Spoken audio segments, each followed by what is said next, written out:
ایک دن بیبے نے بیسن کی روٹی پکا کے دی۔ میں نے 2 روٹیاں کھائیں اور ساتھ لسی پی۔ پھر بیبے کو خوش کرنے کے لیے زوردار آواز میں اللہ کا شکر ادا کیا۔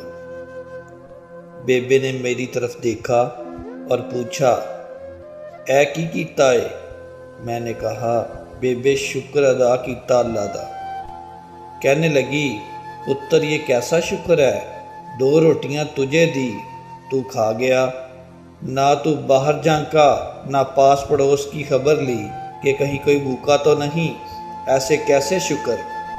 پتر، روٹی کھا کے لفظوں والا شکر تو سب کرتے ہیں، اپنی روٹی کسی کے ساتھ بانٹ کر شکر نصیب والے کرتے ہیں۔ اللہ کو لفظوں سے خوش کرنا چھوڑ دے، عمل پکڑ پتر۔ اللہ جس چیز سے نواز دے اس کو خوشی سے استعمال کر اور کسی کے ساتھ بانٹ لیا کر کہ یہ عملی شکر ہے۔